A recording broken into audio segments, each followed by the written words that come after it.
may be seated. Thank you, Candace, and thank you, team, and thank you all for being here as we get this opportunity just to gather and to worship. What a joy it is. I'm grateful for this day. I teased others and said I was really debating about whether to show up or not. But I appreciate the songs today, Michelle, some of my favorite, and I thank you for that blessing. But thank you for joining us today, whether online or whether in gather here. I know if you're online that you would choose to be here, but you know, it's such a mess right now with COVID and trying to navigate, but we're grateful. However, here's what I want you all to know, whether online or whether here. What a blessing every one of you are to Becky and me.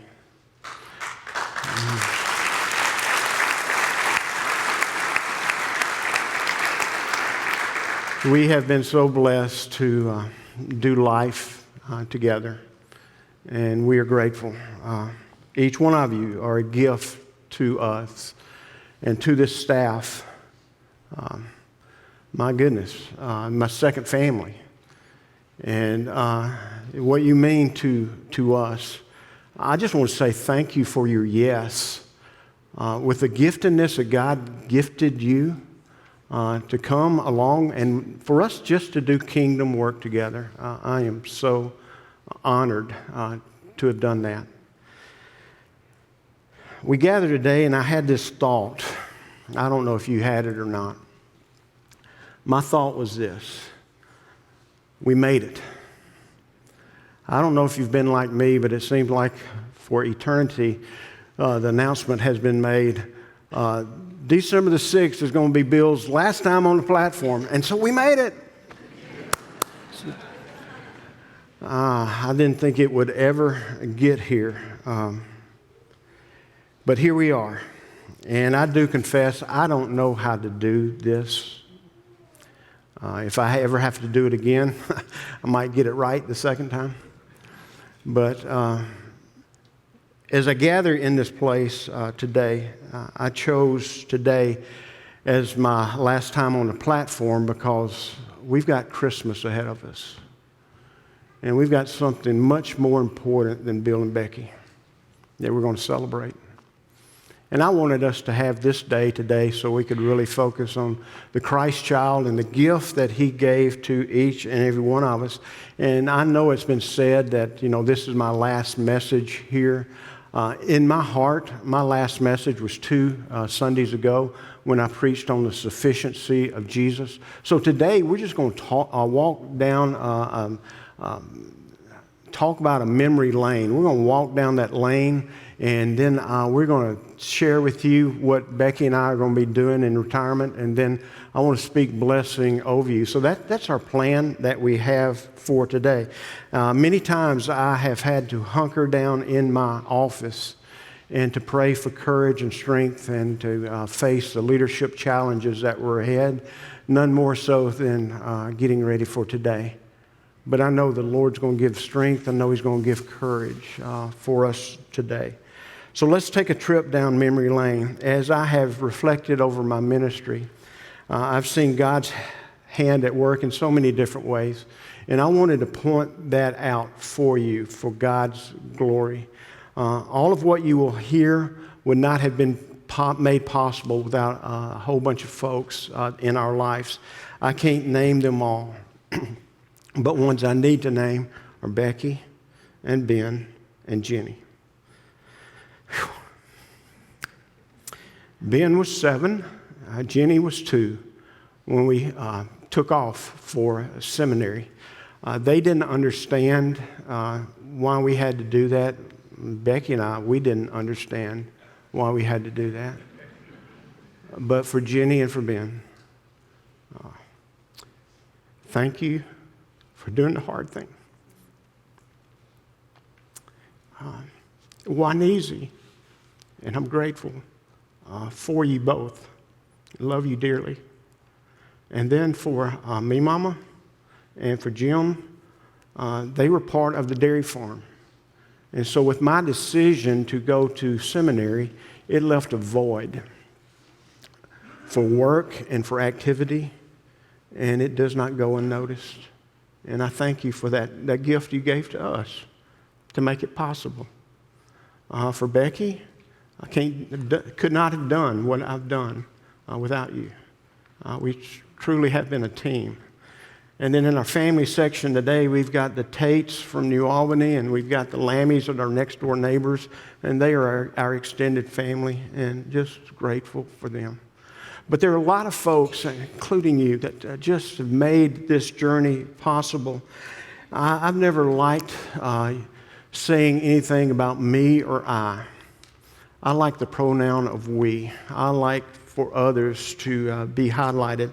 So today is not about Becky and me, but I think about this journey of ours.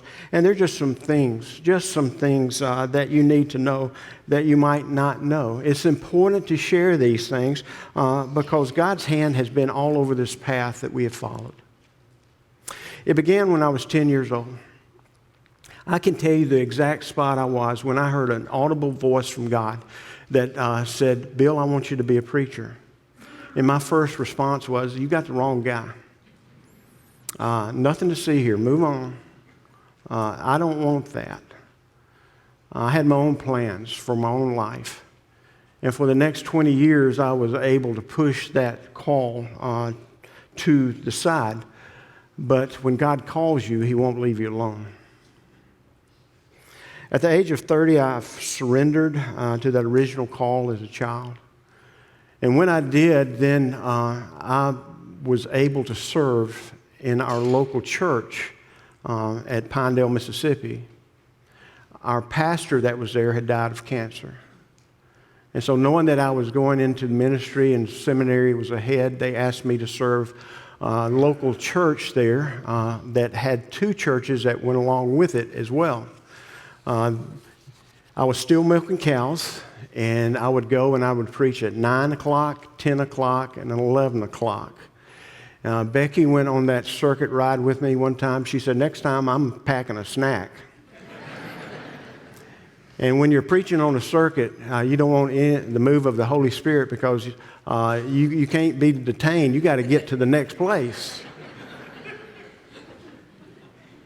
And so I was serving there up till mid-September when the district superintendent came and he said, Bill, I want you to consider going 45 miles away to Wheeler, Mississippi.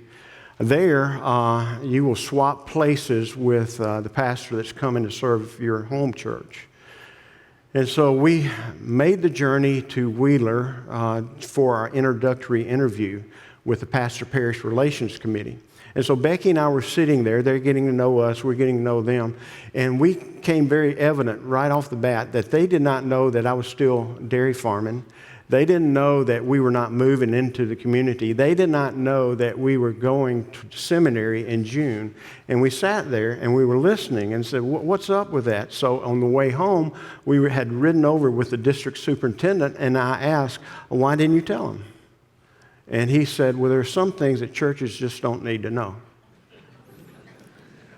And so my first introduction into ministry outside of my home church was to stand in that pulpit that first day and to share with them our plans.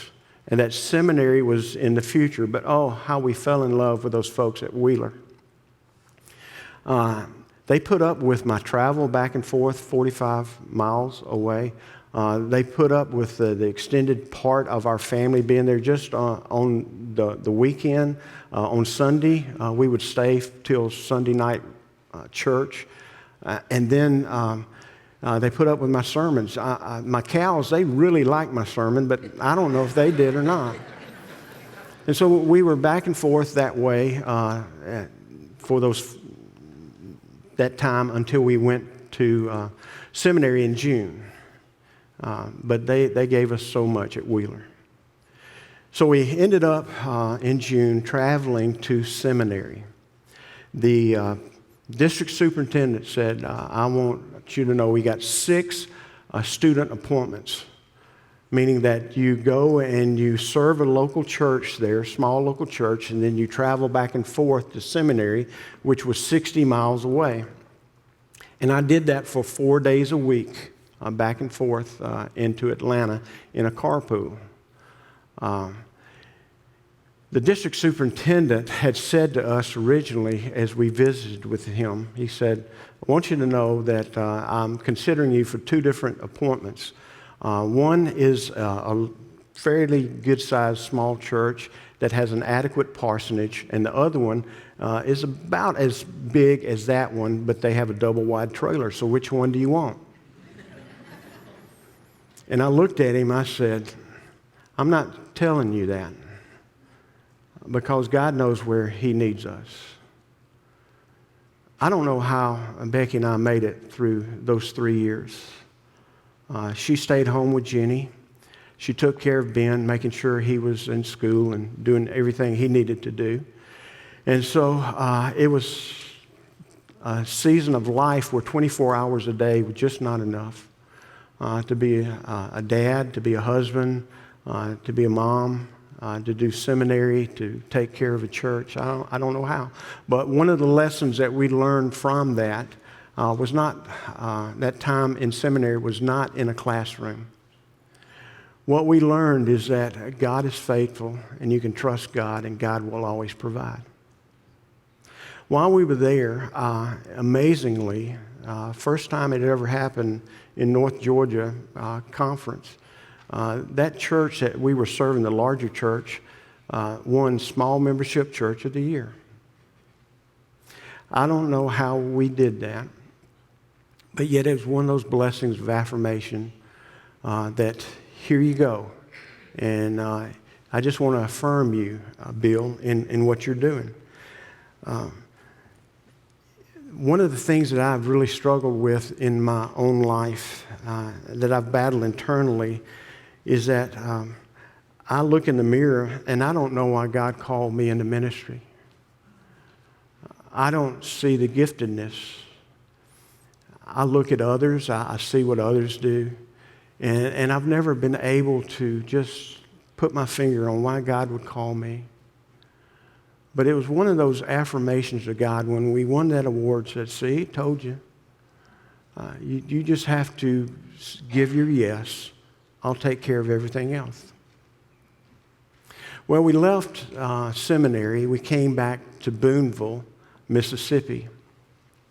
It's really black land. It was just west of Booneville. And at Christ Church, we were there, and it was an amazing time for us because Becky, we served there for 3 years. 2 of those years I did college ministry at Northeast Mississippi Community College along with the 2 churches that I was serving.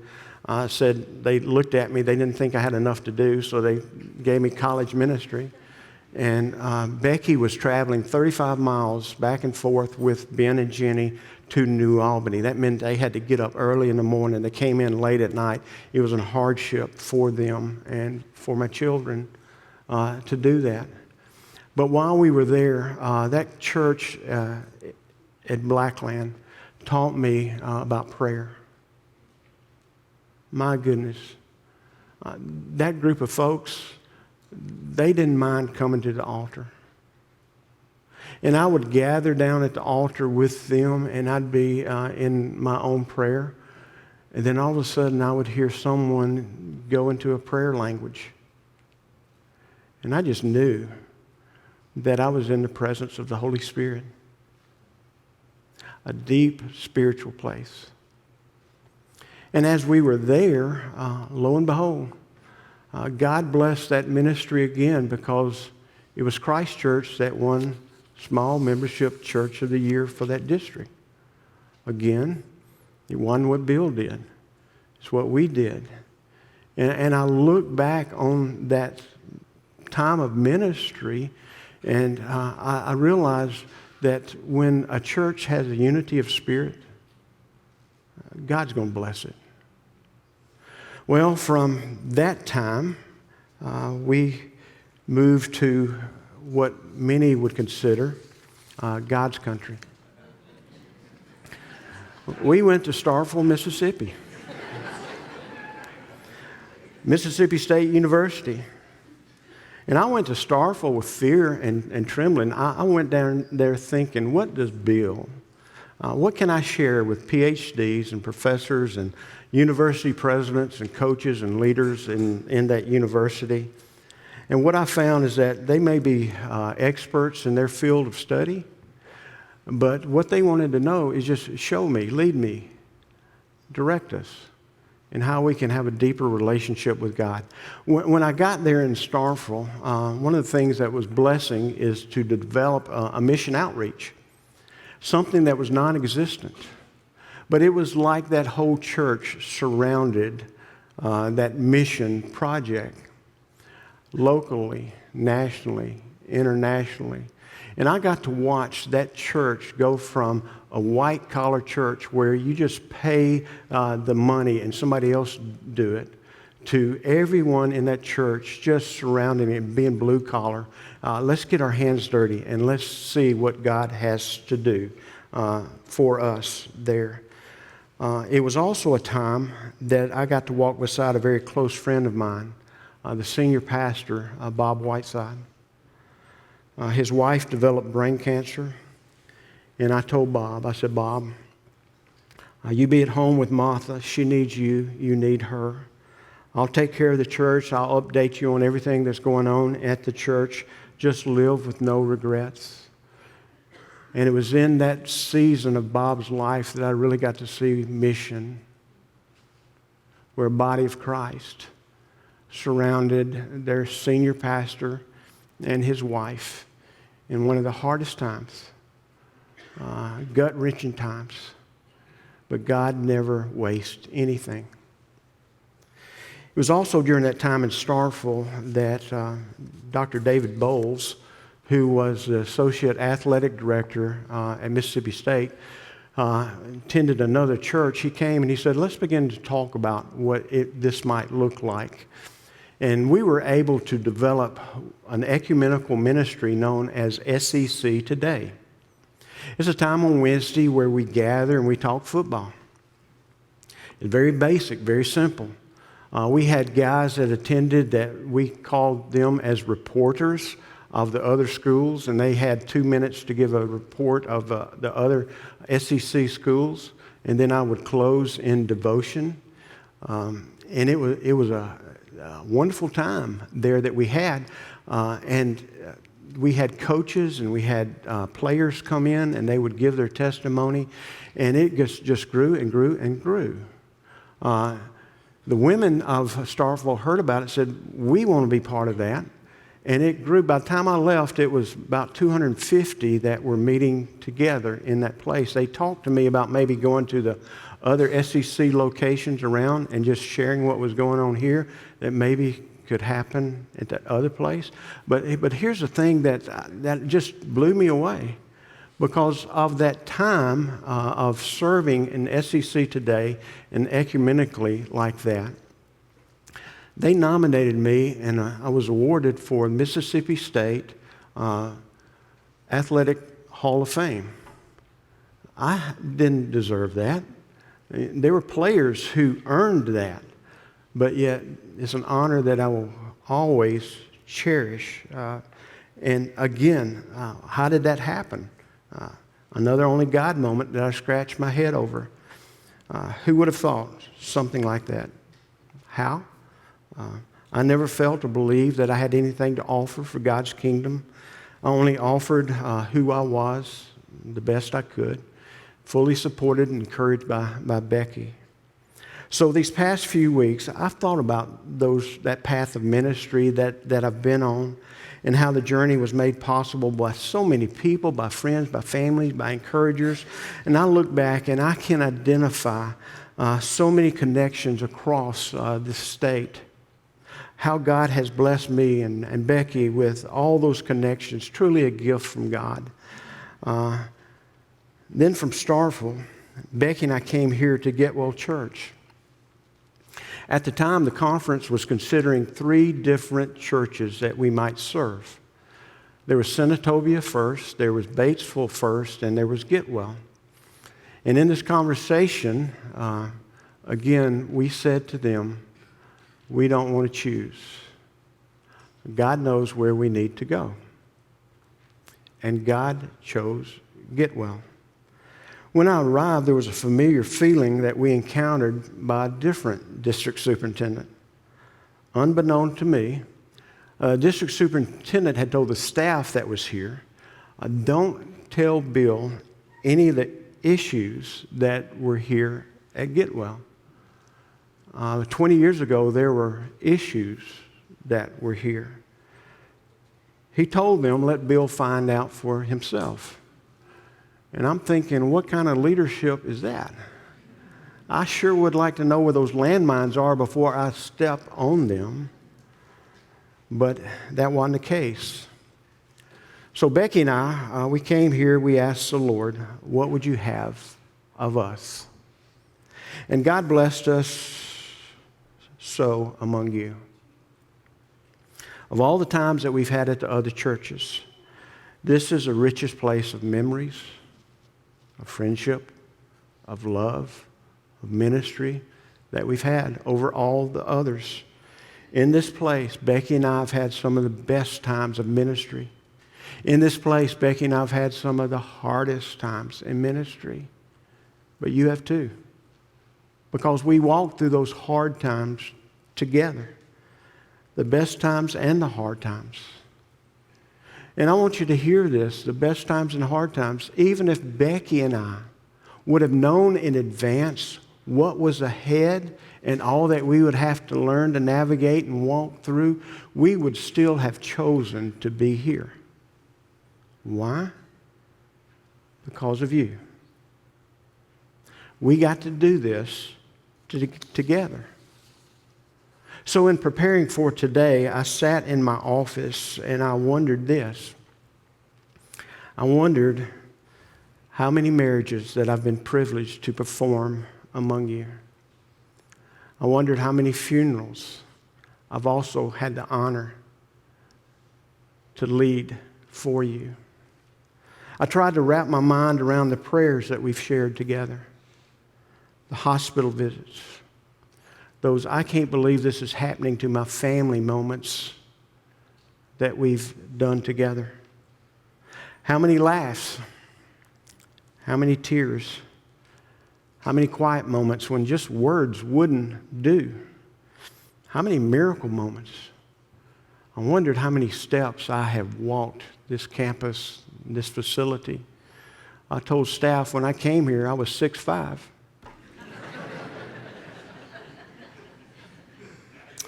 The moments that you were beside me and others questioned my leadership and the direction of the church, and on and on and on we could go. But the most important moments of all of those are the moments of salvation, the moments of yes, because that's why we do what we do in this place. So those memories and those countless memories, I began to think about them, and I thought to myself, how many, Lord? And selfishly, I just said, not enough. You see, while other churches have taught me so much in God's hand and developed me to be the person that I am in those different settings I mentioned, here's what I found among you at Getwell. I found a people that wanted to learn and know more about God. You see, you came and you said there's a greater purpose for us at 7875 Getwell than just church. We want to ripple out. We want to be a difference maker. And that is what you have taught me. You desired and you realized that was a purpose that God planned for you because you looked beyond the walls of this church into this community and you saw an empty chair where a person needed to sit that needed to know about Jesus.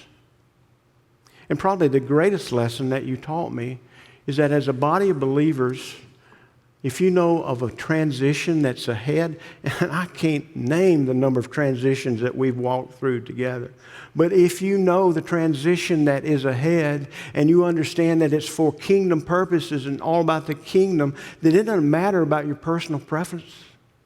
It doesn't matter how it affects you, because you set that to the side because you want that person just to know about Jesus. And folks, Becky and I applaud you, because that's what the church should be. And I can't count the wow God moments and the blessings we receive from God. Because we were obedient to what He was leading us, His faithfulness has just blessed us. And I stand back and I'm just so in awe of that. I wanted to share that walk down memory lane because I looked in the mirror and I couldn't understand why. Why God chose me. In all honesty, I would have chosen a different path for my life, an easier path. But had I chosen my path, I can see how my choice would have led to a less fulfilling life. I would have managed life, but I would have missed all the opportunities and blessings that I look back and I count on today. I would have not lived life to its fullest. You see, Becky and I are living proof of George Bailey. It's a wonderful life. I stand here today, and I'm so grateful for Getwell Church, for you. And so you may wonder, what's next for Bill and Becky in retirement? Well, that's easy. I'll transition from pulpit to worship leader. I've been asking Michelle for 20 years to sing. And I think it's about time, don't you? What will we do in 2021? Here's what Becky and I have decided about retirement. We don't want our retirement to be about self-indulgence. God isn't through with us yet. John Suddeth said it best to me. He says, you're not stepping down, you're stepping up. And we receive that affirmation. That new season will include a role where I will be on a part-time staff status here at Getwell. I will continue to work with Jonathan and with Hunter and with Nate. And it will be in a role known as Leadership Development Pastor.